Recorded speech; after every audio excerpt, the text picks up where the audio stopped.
the upside, helping us do our jobs more efficiently, more effectively. Definitely some wonderful things. What I also know is there's many people who are joining today who see some of the challenging aspects, some of the uncertainty, some of the unknown. Many of us have already heard about some multinational companies and maybe smaller companies announcing layoffs and redundancies, in part due to artificial intelligence.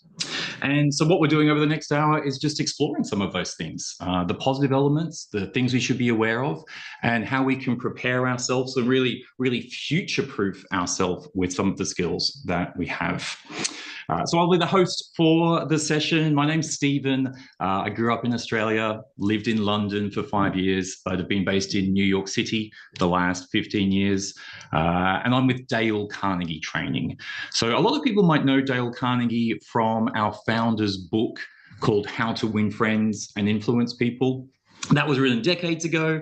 What we do now is focus more on developing teams in leadership, sales, communication, presentation skills, anything really to do with the human side of business, which might make some people online ask, why are we involved with artificial intelligence when we're focused on the human side of business? And that connection and collaboration will become more clear as we progress. So I'm joined by Matt Britton, who I've been really excited to get to know over the last few weeks, seeing some of his work on CNN, NBC, on the Today Show, reading his book, Generation AI.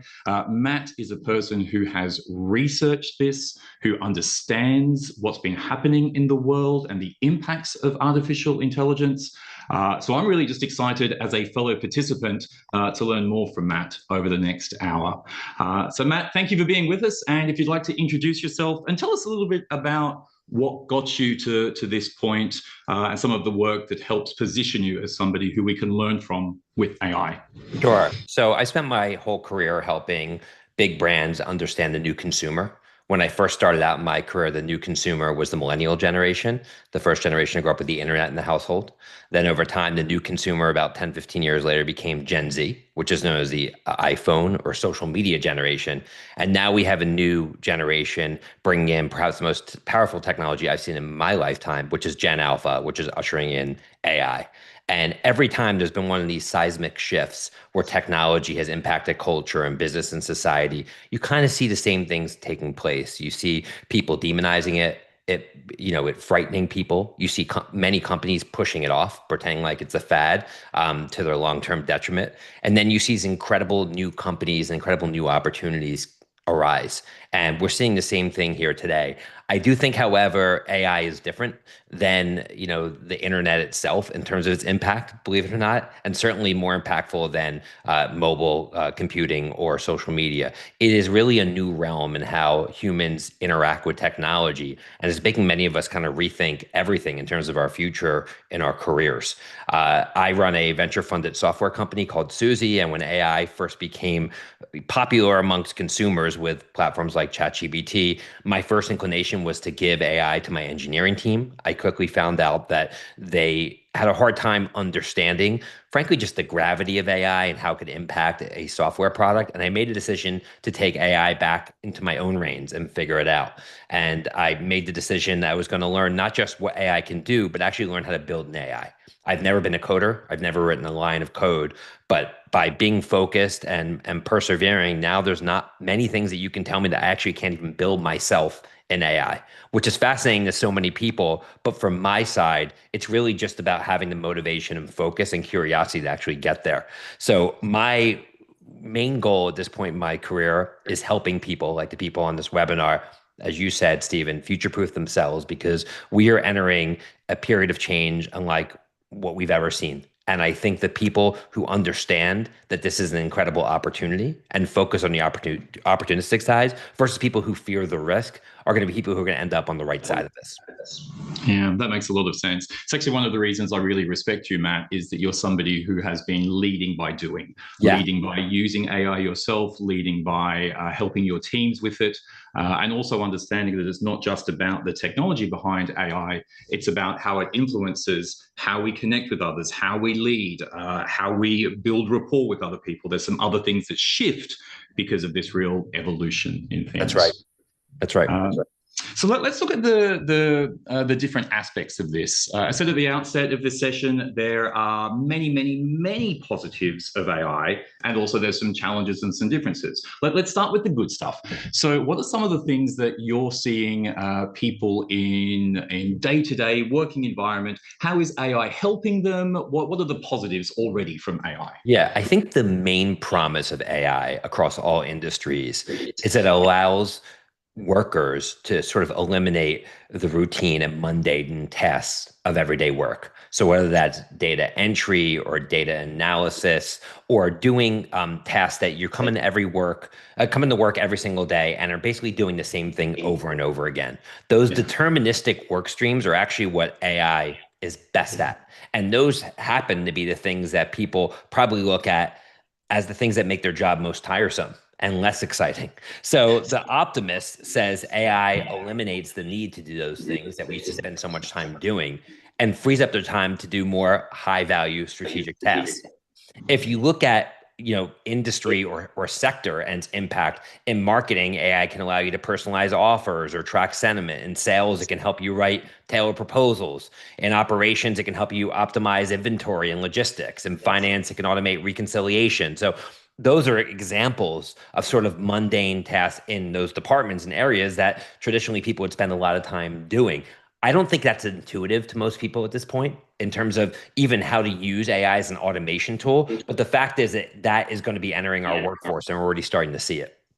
Yeah, that makes a lot of sense to me. I think about my role, often where I'm brought in when we work with our clients is to customize our standard training program. So we do custom built programs for different companies. And for the past 15 years when I was doing that, it was all based on what I knew and the experience I could draw from. Now I can go to a ChatGPT or a Copilot and say, help me create a custom built activity that will serve this client's needs. Right. And it gets me 80% of the way there. So it certainly helped me in my role. Yes. And Stephen, I just want to say what you're identifying in terms of the use of ChatGPT, I would say is almost like the 101 of uses of AI, which is basically using AI as a tool, a call and response mechanism. You put in a prompt into a platform like ChatGPT or Claude or Google Gemini, and it'll give you a response back. And the majority of consumers, frankly, only even know of AI's capabilities in that realm. The 201, or kind of the evolution of it, it's called automation. And automation is when you use tools like Zapier or Make.com to essentially stitch tools together. So, for example, when I get a lead from my website, look up this person, send my salesperson a dossier on this person, and actually send the prospect out a Calendly link. And in a deterministic fashion, that will be able to happen. You think about all the steps that a person would have to do to replace that automation, and that takes up a lot of time. And time is the one thing we can't get back, right? The most advanced forms of building an AI right now is what I'll call the AI 301, if you will. And there's only about 1% of people who play in AI that actually really understand this. And that's in the world of building AI agents. So unlike automation, which is very deterministic, going from step 1 to 2 to 3, AI agents essentially give the autonomy to a process. So the agent may decide that it could skip over step 2 if it's not really needed. Maybe, for example, the agent knows that our company already knows about that prospect, so it doesn't really need to research it. And maybe instead of setting up a Calendly link, it's going to forward it to an account person that's already on that account. Those are things that agents can do, and it's incredibly exciting in terms of thinking about the applications of agents in real world business and how can it make us even more efficient moving forward. That makes a lot of sense. And I think as I'm trying to put myself in the shoes of everybody live here on the webinar, perhaps watching the recording in the future, it's to question like, what level are you all at? Are you using it 101, like some of the things I was suggesting it? Are there the next levels that we can get to? And maybe there's people on the webinar saying, yes, I do all of that. I love it. This is all wonderful. This is what I do. Yeah. I know there's a lot of people joining the session in leadership positions, whether it's human resource leadership or just within a C-suite of a company. You've spoken already, Matt, about the positives with perhaps the individual contributor roles. What about some of the positives in how leaders can lead their team? What advantages are they seeing from AI? I think the number one job of leaders right now is upskilling their teams. For so long, people have thrived on the premise of the knowledge economy in business, which is if you can actually memorize and regurgitate information, whether it's information on how to write a contract or do something, someone's taxes or write code, you are rewarded very heavily for that. But we're entering a new realm right now where I would argue we're entering it's the beginning of the end of the knowledge economy. And now it's far more important to embrace skills like creativity and critical thinking to bring that into the workforce. And those are more soft skills that many people haven't really focused on. And I would even say in the education system, kids are rewarded for memorizing and regurgitating information. But in the world where that is becoming increasingly commoditized, you can access any type of information and have it output in any context you want. Those soft skills become more important than ever before. And as a leader, I think one of our number one jobs should be to understand what those areas of upskilling are and to really lean in. So our people can do less of the mundane tasks and do more of the strategic high value tasks on an everyday basis. Yeah, which I certainly would hope many people are excited by, that there is this chance to be working on more strategic things. I know that I feel more comfortable if I'm dedicating time to strategic things rather than tactical things. So Yeah. that makes sense. Yeah, the problem solving parts versus how to solve the problem. I often say, the rewards in this new era are going to go the people not so much that know how to solve the problem, but for people who are adept at identifying the problem that needs to be solved. Because knowing how to solve the problem is where a lot of the knobs and dials, if you will, used to live, that AI is becoming increasingly adept at achieving. But in terms of your ability to understand where to point this incredible tool towards, which is where the kind of strategic thinking comes in, that's where people I think are going to separate from the pack, and companies will as well. Yeah, so let's expand on that. So, because different people will have different perceptions of that. Some of them see that as this really positive thing that I Yeah. get to do that, I'm able to do that. Other people are like, well, that makes me a little bit nervous. So we know that not everything perhaps is positive for every single person with Correct. artificial intelligence. There's going to be changes to an individual job. We're going to be asked to do things differently. We've already seen some layoffs and redundancies announced by companies. So without meaning this to be negative, but being factual on the reality out there, Matt, what are you seeing? What are some of the risks? I guess the risks for people if we don't Yeah. Yeah. address artificial intelligence and the changes it's going to bring. I'm glad you brought that up, Stephen, because a lot of people are fearful right now and they're reading the headlines and they're seeing big tech companies lay off tens of thousands of people. And I don't think we've seen anything close to the end of this yet. I think in many ways we're just at the beginning where a lot of companies are going to learn what big tech has learned is that AI is an incredible tool at driving automation.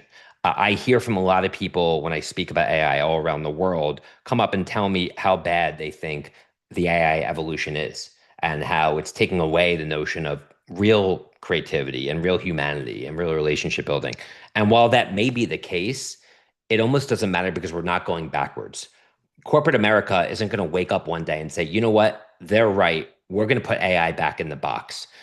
This is unregulatable. A platform like, a large language model like ChatGPT can be operated off of a thumb drive. So there's no way to actually regulate it. And it's seeping its way into every corner of business. So I think the first step is really accepting that this is the new driver of business. And as soon as you accept that, then I think you change your mindset from one of fear and maybe disdain to one of, okay, what am I going to do about it? How am I going to actually embrace this? I think where the risks lie, Stephen, and you talk about the headlines and things like that, is the risks really lie with those who really focus on those mundane roles. If you wait to be told from your boss what to do every day, over time, your boss is going to, in a much easier, more efficient fashion, be able to tell an AI agent to do those things. But instead, if you walk into work every day and look around and find opportunities for growth, find opportunities to innovate, you're going to be able to 10x your value in this new world because not only are you going to be able to be strategic, but you're going to be able to put the power of AI at your fingertips to be so much more productive and impactful for your employer or for your career. That makes a lot of sense. It's something that I've been experiencing just within my own career, where, in full transparency with everybody, I was resistant. It sounded like something new to learn and difficult, and and all of the negatives that comes with that sometimes. But it was several months ago where I just realized and processed that this is the reality. It doesn't matter whether I like it or want it or anything else. This is the reality. And if I'm going to continue to grow and succeed in my career, part of my skill set is going to be about adaptability, flexibility, willingness to learn, willingness to take on different responsibilities as well with Yeah. it. Another key point with AI and why I believe it's different this time is the rate of change we're seeing with AI. Yeah. A Mm. study recently just came out that AI is doubling in its power and potency every 7 months. So if you think about the amount of time it took from the first iPhone to the second iPhone, it was 18 months, and it was nowhere near double its power in terms of the functionality it gave consumers. But when you're looking at a tool every 7 months, it doubles in its power. You have many people say, "Oh, I tried to use AI to generate an image or a video, and the person had 7 fingers. It can't do that." It does not matter what your experience was in AI 3 or 6 months ago. It matters where it's going to be a year from now. And in that regard, you need to be making assumptions that anything AI can't do quite perfectly yet, it's going to be able to do perfect in a very short period of time. Yeah, I think this is really important. And I'm very conscious of people on this webinar might be thinking, whoa, that's actually a little bit scary, a little bit frightening. Good news, at least you're somebody who's choosing to be on this webinar to Correct. learn and be aware of what's happening so that we're in the best possible position. So maybe if we go down that track a little bit more then, Matt, you've already touched on this. But in terms of, given that there are going to be these changes and some challenges, what are those skills or abilities or focus areas that you feel the average person will really need to focus on in the future? Where Yeah. should we all be trying to develop ourselves? So the analogy I often give into a pre-AI world and a post-AI world in terms of the skill sets that are most important is one around the industry of photography. So in a pre-AI world and even a pre-digital world, in order for you to be a good photographer, you need to know even how to develop film, right? You had to go in the dark room and understand how to develop film and use all the chemicals to develop film. And then you had to be able to purchase a DSLR camera and understand f-stop and ISO and all these settings to be a good photographer. But now 99.9% of all photos is taken on your iPhone. And the best photographers are increasingly becoming those who just know where to point the camera to. It's not those who understand all those technical skills and how to actually be a photographer. Now, sure, there's still edge use cases where you're going to hire a professional photographer for a wedding or something like that. But for the most part, people are using their iPhone because the technology is nearly as good and you don't have to have those technical skill sets. I think the same thing exists in business in general, is if you understand the power of these AI tools and you actually know where to proverbially point them in your business, you're going to start to see you become so much more effective than you ever dreamed. And I think ultimately, when you think about what does it mean to point the camera in the right direction, it's where to focus, where to actually solve problems. I think one reason why people get stuck in the world of AI is they're overwhelmed. There's a million tools, it's changing so fast, they don't know where to start. And one challenge I would give the audience of this webinar is think of a problem that you want to solve or an opportunity you want to unlock either in your life or in your career. For me, the first problem I looked at was I want to stay alive as long as possible. I just turned 50. I was 2 young children. So I actually made it a mandate to actually create a tool using AI that could help me stay alive as long as possible. That's a pretty, high-reaching, objective, but it's one that I feel like I've actually made a lot of progress on. I think we all can do that. After I figured out what that problem was, I start to think about what data can actually help me create a solution for the problem. In the case of me staying alive as long as possible, it was data on my body and my health. So I went through and I gathered over 20 years of personal health information, x-rays, MRIs, blood test information that I can actually aggregate. The third step is understanding what a solution would look like. And for me, I knew in the case of me staying alive as long as possible, it was actually a solution which could almost be like a general care doctor that was available 24/7, that knew everything there was to know about me and can help me give all the advice possible. So I was making the right decisions to stay alive as long as possible. And through about 57 steps that I took, I now have that. Now, some could say, well, I have no idea how to start. Well, guess what? Neither did I. How did I start? I went to ChatGPT and I said, this is what I want to create. I want you to give me a step-by-step instruction guide on how to create it. Don't give me step number 2 until step number 1 is done. And if you just go one step at a time, yes, you will face very annoying bottlenecks along the way. But if you have a trusty guide like an AI tool like ChatGPT by your side, Yeah. just don't give up.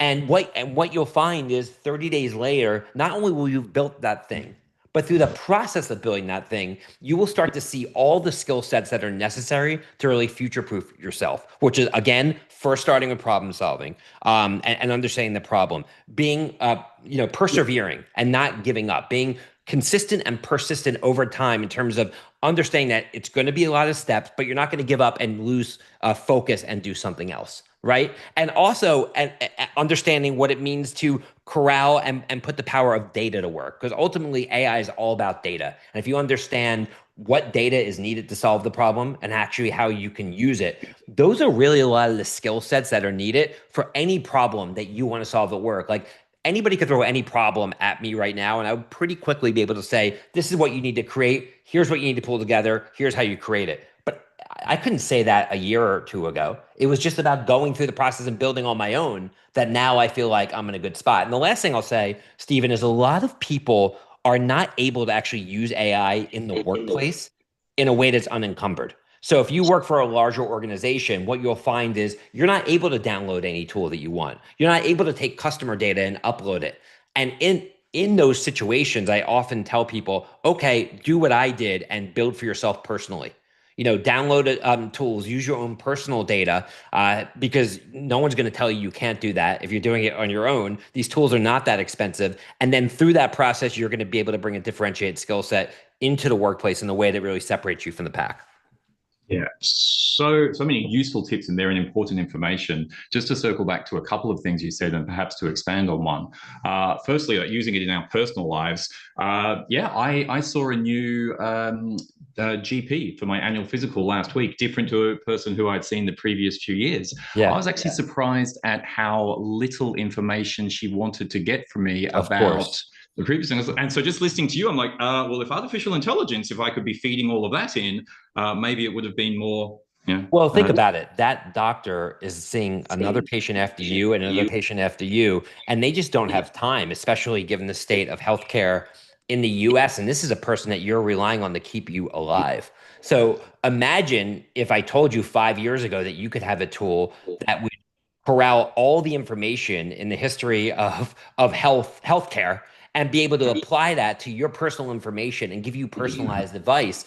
You would tell me I was crazy, but that's really what people have. Anyone who's interested in staying alive and having a long and healthy life should build their own personal health bot. Anyone who is interested in living a viable and thriving financial life should create their own personal finance bot. These are tools that are incredible if you focus on customizing them for your own personal situation, and you know how to use data to, again, allow these platforms to really be hyper personalized in terms of how they treat you as an individual. Love it. Love it. So let's expand on that, because one of the things that I've really taken from seeing you on some of the talk shows and reading your book is there is this technological aspect of AI. And that's all the tips that you're giving us around how we can use it, how it shows up in our careers. Yeah. What I was also hearing from you, though, is the impact it has on some of our other overall professional development skills, the people skills, how we communicate, how we lead, how we might need to be more adaptive to change. Can you talk a little bit about what you've seen as what's going to be important from some of those, I guess, soft skills? Yeah, I think definitely being adaptive to change is a huge part of it. I see it. I work with a lot of Fortune 500 companies, and I can tell right away when I'm talking to people if they are people who are willing to embrace the future or they're stuck on the past, right? And again, a lot of times when people are stuck in the past, they kind of take this righteous attitude, which is, well, this is not good for society. It's not good for business. And I just don't think that's relevant, because people could have said the same thing about electricity. They could have said the same thing about automobiles, which 70,000 businesses went out of business when the Model T came out from Henry Ford, right? But we move forward as a society and as a species, and this is just the latest example of it. So being adaptive to change, one, 100%. Two, I think being a consensus builder is incredibly important. Because when I speak about understanding the problems that need to be solved, people can't always act in a vacuum, right? And maybe you can at home, right? You can decide what you want to do. A lot of people would say that their spouse is their boss at home as well. But in the workplace, you need to be able to build consensus. How do you prioritize what's most important? I also think in terms of leadership, what I found is you actually also have to be adept at identifying the stars that are moving quickly. At my company, I have 300 employees, and I found a SWAT team of 8 to 10 people who were already adapting a lot of these practices on their own, and they were at all sorts of different levels in our organization. Many were very junior employees that now have a very prominent senior role because I know that they can essentially 10x the output of other people who haven't been as adaptive to where everything is going. Yeah, that makes a lot of sense to me. It's just the thinking about how it impacts how we communicate, how we collaborate, how we still need to lead, how we need to adapt to change. Yeah. And even small things, Stephen, like we used to have to take feverish notes on like a call like this. But now there's tools like Fireflies, or Gong that can record your Zoom calls. Or you can use your iPhone to record meetings and it'll give you a summary and it'll take the notes for you, which allows you to be more present. So many things we used to do that maybe took away our focus and presence in interacting with other people are no longer the case. You can also use AI as well to be a better leader by clearing your head. So whenever I take a long car ride, I will use a platform like ChatGPT and use its voice functionality and literally have an hour-long conversation at the beginning of a week. And the voice functionality is so good over after a couple of minutes, you almost feel like you're talking to a real person. And that entire conversation is going to be transcribed. And by the time you get to wherever you're going, you can ask it to email you an executive summary of everything that you've talked about. And all of a sudden you feel like your head is clear and you understand your priorities for the week. And that will make you more present at work. So you can also use these tools for self-improvement if you understand how to actually use them in that regard. Love it. I must admit, I was wondering how many people were going to send their AI bot to attend this webinar on their behalf to just give them the notes rather than Yeah. listening to you and Yeah. I for an hour. Well, I guess we'll get those Well, numbers. shout out to all the AI bots on the call. Right. Thanks for joining us, AI Exactly. bots. So, Matt, you've already spoken in terms of at an individual level what we can do. So, for those of us on the webinar who are individual contributors who might not have the infrastructure in their workplace or the companies don't allow experimentation with AI, we can do that at home in many, many, many ways. Sure. Let's shift over to the leadership perspective for the leaders on the call. You're a leader, you have your own company, you're talking about what you're doing with your people there. What should leaders be doing to help their teams, like to future-proof a whole team so the team doesn't get laid off, the team doesn't get left behind? What can leaders be doing in the workplace? Well, I think leaders need to first understand what AI is capable of. I don't think you can lead an organization right now without being adept in using AI tools because you're then operating in the dark. And I think there's a misconception that many leaders have that that's too tactical, that they shouldn't have hands on keyboard. That's no longer the case anymore. And all the examples I just gave of building your health bot and figuring out the problem and building a solution, leaders need to do that first because if you don't, you're going to be relying on people who aren't in a position to lead to tell you what to do. And they don't have the overall strategic foresight that you do or understanding of the bigger picture of what you're trying to solve in your business. So I would say number one, get hands on keyboard, put in the work, understand what AI is capable of. I think two, you need to reprioritize your strategic plan for your department or your company because AI is changing industries right now. And the opportunities that existed a couple years ago don't exist anymore, but completely new realm of opportunities do exist. So getting refocused, orienting your strategic plan as a department, as a company is incredibly important. I would say three, it's identifying the people who have the skill sets that can start helping you today. And again, those skill sets are people who are very proactive, who are curious, you feel like have perseverance and are motivated to use these platforms to move your company forward. And I think four, it's really about motivating those who might not have developed these skills yet to upskill and understanding what upskilling actually means in this new world. we are all going to face hard decisions in a time of change, as I have. We've had to part ways with employees at my company, Susie, because either the people don't have any skill sets that I think I could build upon, or they weren't adaptable. They weren't willing to embrace change. So I think in any time of change and swirl, as leaders, we're going to have to accept that and make hard decisions. Because if you just try to, again, act like nothing's changed, you're going to wake up one day and find that your company is no longer relevant or your product is no longer relevant in this new world, especially given the fact that, Gen Z this year, for the first time in America, the average age of a first-time mother is Gen Z. So what does that mean? It means that the head of the household, so to speak, grew up consuming content on her iPhone. And we often think, oh, those are kids, Gen Z. Well, they're actually not kids anymore. And I think that illustrates the type of change that we're seeing in society, obviously coupled with the incredible change we're seeing across all of AI. Yeah, that makes sense. I'm just reflecting on what you're saying and how much it aligns with what I'm hearing with my clients. Within Dale Carnegie, we work with 400 of the Fortune 500 companies, small businesses, large businesses, Yeah. And it connects. It's the balance of there being so much positivity and hope, and also some of the fear around what's going on. I mean, it's actually part of the reason, Matt, between Dale Carnegie and yourself, we've got this program That's right. to be able to help people. That's right. The things that we were hearing from our clients, some of the challenges they have, and see if this resonates with what you're experiencing too. Anxiety and resistance to AI adoption by the workplace. We're hearing that's one of the big challenges our clients telling us. They were worried about the skills gap with the hybrid workforce between human and AI.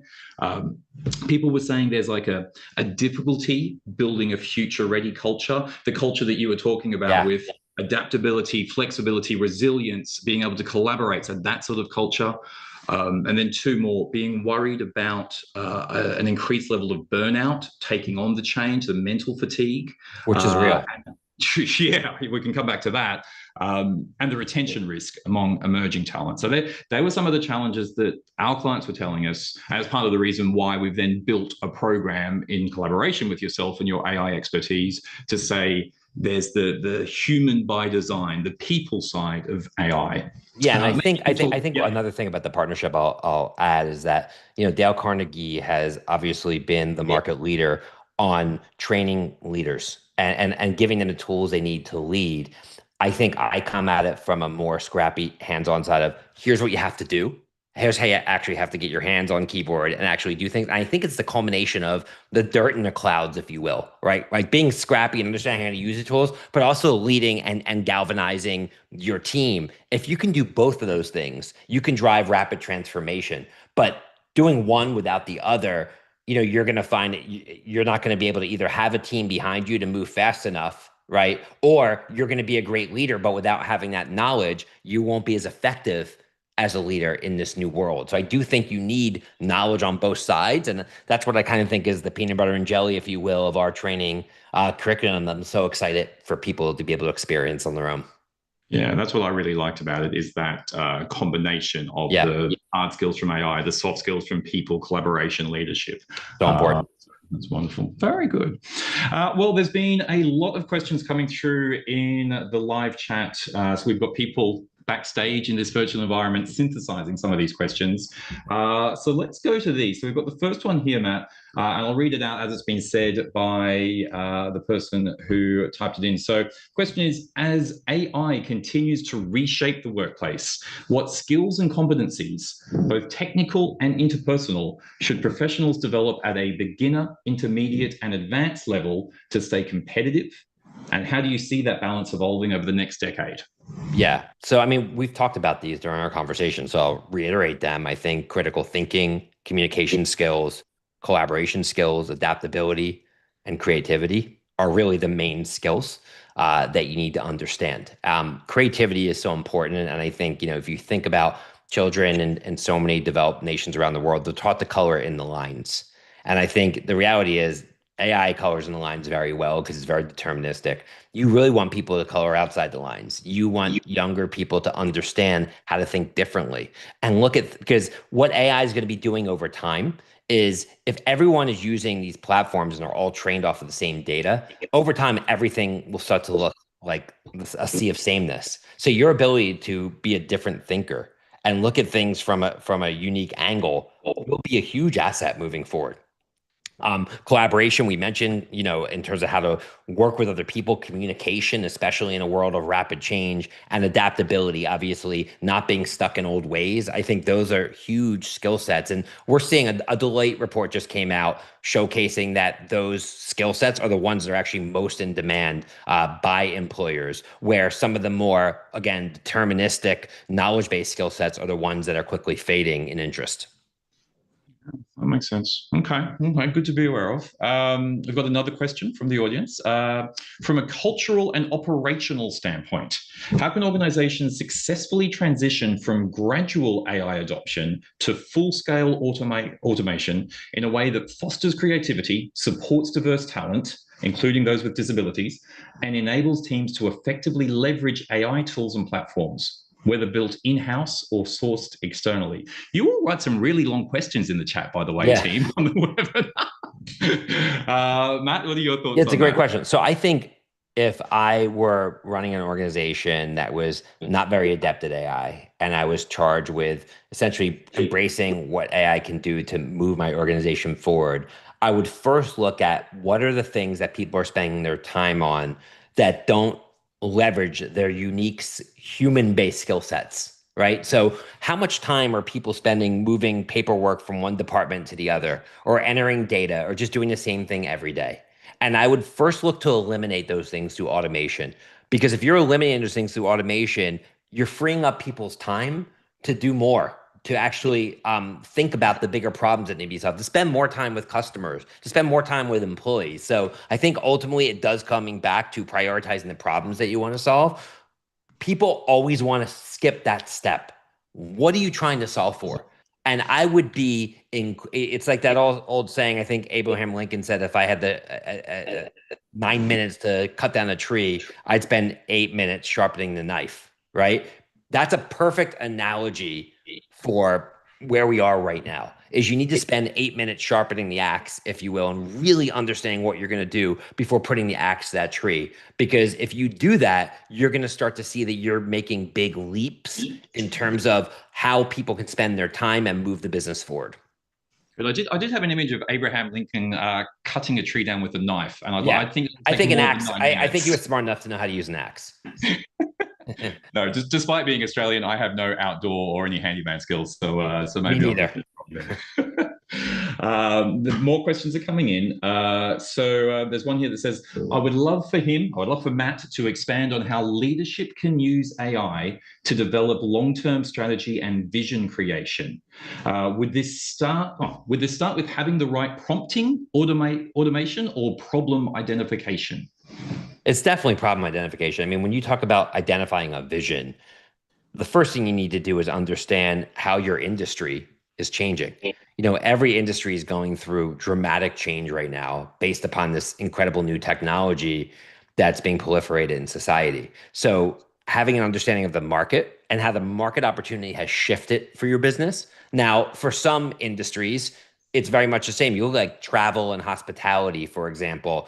People still are going out and they're still eating at restaurants. So maybe there the market opportunity hasn't necessarily shifted, but maybe the way that you can serve your customers, for example, building, if you're a hotel, you can have an AI chatbot that allows people to talk to an AI chatbot and immediately find a room they're looking for a family of four without having to search through a dashboard. So that's an example of an opportunity that you can differentiate in terms of your customer experience, but maybe the market itself hasn't changed. Or if you look at areas like transportation and what AI is doing to autonomous vehicles, that's a rapid seismic shift we're seeing in the opportunities in that industry. So I think first understanding how AI is going to change the market opportunity, figuring out where your brand or where your company has a right to win. Like what is unique about your brand? What's unique about your culture? So you can actually seize what new opportunities may have come about. And then understanding what are the tools and solutions that you need to focus on first. And then where's the talent and who are the people that can actually help you get there? And that would be the steps I would take in that order to drive a new vision home. Yeah, this was wonderful. And by the way, group on the webinar, thank you for being here live, typing in questions. We'll continue to take a few more questions, so keep them coming in. Part of the reason that we wanted to allow the opportunity for these to be live rather than just sending out a recording is to give people the opportunity. Yep. Matt usually does TV shows and other larger presentations, so this is your opportunity to get those questions in. We've got another one here for you, Matt. Do you see more of a shift to entrepreneurship now that AI allows us to bring ideas to life without having to have the background to build a business plan, know how to code, etc.? 100%. I mean, we're starting to see the rise. And Sam Altman, the founder of ChatGPT, predicted we're going to see our first billion-dollar company with one employee, right? Now, that may be a stretch, but we actually are seeing companies, that are scaling their businesses with $5 million in annual recurring revenue per employee, where in the world of software as a service, what an elite output would have been $500,000 in revenue per employee. And that's because the people who really understand how to use, especially these agentic frameworks, can do so much more with so much less. I raised for my company, Suzy, over $120 million of venture capital financing. And so much of that funding went to hiring engineers to build a complex software platform. And we have new competitors entering our space that have 2 or 3 employees that are building comparable tools without having to raise nearly as much money, if any. So I think we are going to run into a new evolution in business, which a lot of people are calling the world of solopreneurs, where if you understand how to use AI, you don't have to build a $10 million revenue company, because if you're the only employee of the company and you can keep all the profits, sure, there might be a lot of other people that compete, but again, you own the whole business. And I think you're going to start to see more and more of that for sure. Yeah, that makes sense as people look at It's a profit fascinating margins. evolution, because we were taught, growing up, you need to build a big team. And for some businesses, you still do. But it creates an incredible opportunity for those who know how to move fast, that are motivated, that can essentially embrace these tools to do so much more with so much less. Yeah, got it. I've got another question for you here, going into some of the privacy and data protection. So, as AI tools and automation become more embedded in everyday work, Yep. what are the key privacy and data protection considerations that organizations and individuals should be aware of? And how can they balance innovation with safeguarding sensitive information? It's a great question. And, we're starting to see a lot of issues arise in the world of data protection. There's a class action lawsuit allegedly brewing against Anthropic, which is one of the AI leaders, from many publishers who are essentially saying that their premium content from journalists, et cetera, were basically used without them being compensated to train the model called Claude, which is Anthropic's large language model. So we're going to start to see a lot of copyright concerns. But I think the question was more about privacy of your own data and your customer data. I'm often asked, when I give the example of the health bot I created, like, aren't you worried about sharing your health information out there? And the answer I always give is, I'm more worried about dying of a heart attack one day than ChatGPT knowing what my cholesterol score is. And I think ultimately it's about the trade-off. Look at social media. People aren't paid to post pictures of their family on vacation. They do it because they get value out of it.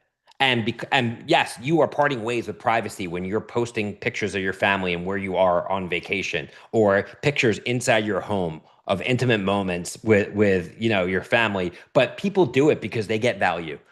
And for them, the trade-off is worthwhile. So the question I think we all have to ask ourselves is the trade-off worthwhile in AI? Now, one thing I want to say is, I don't think the risk of your data getting exposed is any worse using an AI platform, an enterprise platform like ChatGPT, than it is with using Gmail or Google Drive or Dropbox. They are all just files that are hosted in encrypted fashion in the cloud. So if you're okay with your financial information being in a personal finance software, or you're okay with family photos being in a tool like Google or Apple Photos, then you should be okay with sharing your information to AI, because they're all using essentially the same technology. Wonderful. Thank you. I think that's very helpful information. And I think, even you and I, both as Gen X people, even were willing to share things on social media. So obviously others coming up, that's even more typical. Yeah, so it becomes right. more, we're fine. Yeah, for Gen Z, it's like they don't know a world without sharing information. And I think Gen Alpha is going to feel the same way about AI. Yeah, exactly. That makes sense to me, at least. An interesting one here. The challenge that many of us face is that our IT teams do not allow us to use AI tools due to security concerns. We spoke about that earlier. Yep. This is the interesting spin on the question, though. Do you have any recommendations on how we can sell the IT team on allowing individuals to use these tools? It's a great question. I think that you have to sell the business, the leaders of the organization on the business opportunity of using the tools. And then you have a business case to get the IT team behind it. So I don't think you're selling the IT team on the tool. You're selling the business leader on the opportunity. This can help us reduce costs, move faster, grow faster. And once you've actually made that business case, it becomes a lot easier to break down the internal barriers. But if you're just trying to push the latest tool, it's going to be hard for the leadership of the organization to connect the headaches that could be associated with deploying that tool with the business results. And ultimately, that's what it's all about. Yeah, I mean, I think about the training programs we do at Dale Carnegie that's anything to do with people skills and influence. And if we're ever trying to sell our ideas and gain cooperation, it's about seeing it from the other person's point of view. That's How right. are we positioning our ideas so that they see it as valuable? So if they've got concerns, how are the benefits of our recommendations going to outweigh those concerns? Exactly right. Certainly applicable It's in about this the case. trade-off, just like the privacy trade-offs. And that's the trade-off. And it's helped convincing people that the trade-off is in the favor of like, hey, we should actually be doing it then. Right. I guess somewhat on that theme for the next question that's there. Somebody asks, Matt, why did you decide to partner with Dale Carnegie? Why wouldn't he, whoever wrote this? But anyway, Matt, why did you decide to partner with Dale Carnegie for a new course? Where do you see most need for improving people skills? Is it the leaders, employees, what generations? So, again, I've spent my entire career seeing change in how companies and workers either adapted to it and didn't. And I've witnessed that with a front row seat at running multiple startups and organizations. And I'm at the point in my career right now where I really want to drive not just business impact, but personal impact. And I saw this as an opportunity to really be able to help people, build a better life and build a better future for themselves. I see so many people right now not reacting quickly enough to what's happening. And given the scale and the reputation and the training aptitude of Dale Carnegie and the passion and experience I have in this particular topic, I just saw it as a perfect opportunity. Yeah, I think that's wonderful. It's yeah, the company I've worked for Dale Carnegie for 24 years, which is like actually more than half my life in various countries now. And that's the thing where I'm proud to be a part of this company is in how we're able to develop people's skills. It's not just theoretical training; it's practical application. And in the past 20 odd years for me, that's been helping people in how they connect with others, how they lead, how they present, how they communicate. Why I'm really excited about this is that it blends what is happening now in society. There is this epic change that's happening, and saying we need to have those skills to be able to integrate AI and how we use it effectively, while simultaneously saying we still need to be collaborative leaders, risk takers, willing to take on change. I think Yeah, that's the combination that I think is really going to work. that's right. All right. As we close out our time together today, Matt, what final thoughts or putting you completely on the spot, what words of inspiration do you have for those on the webinar today?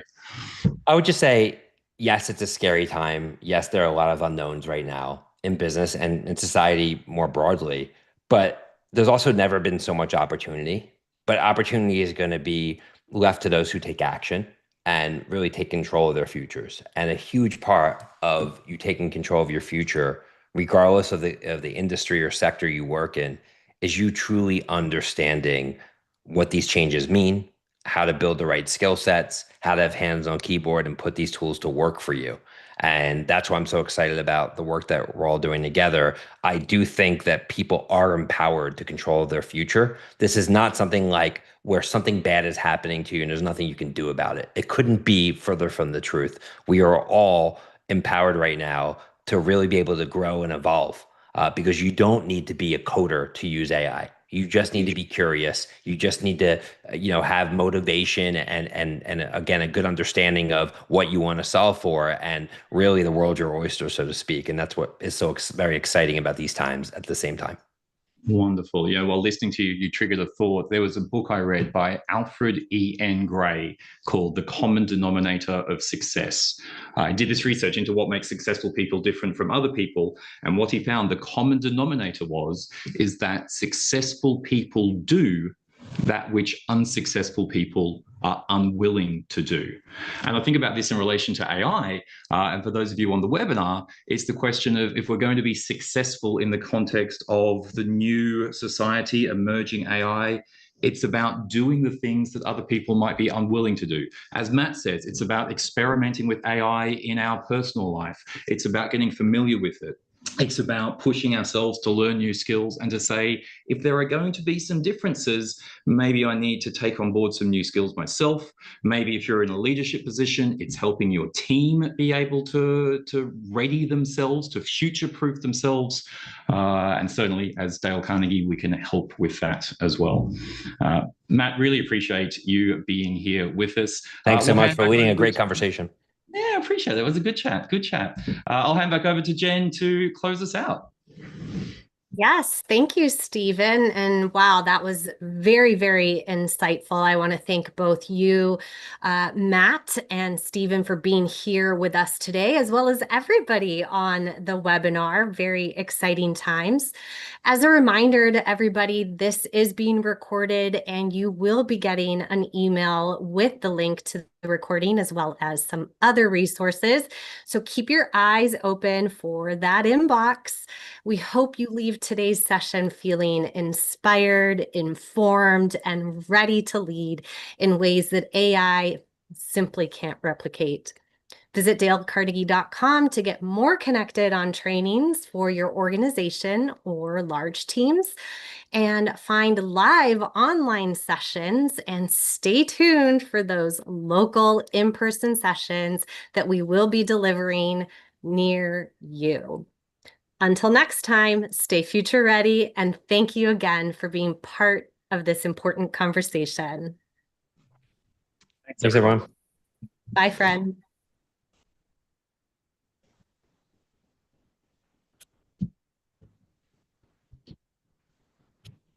Have a great rest of your day, everybody. Keep your eyes on that website. Keep your eyes on your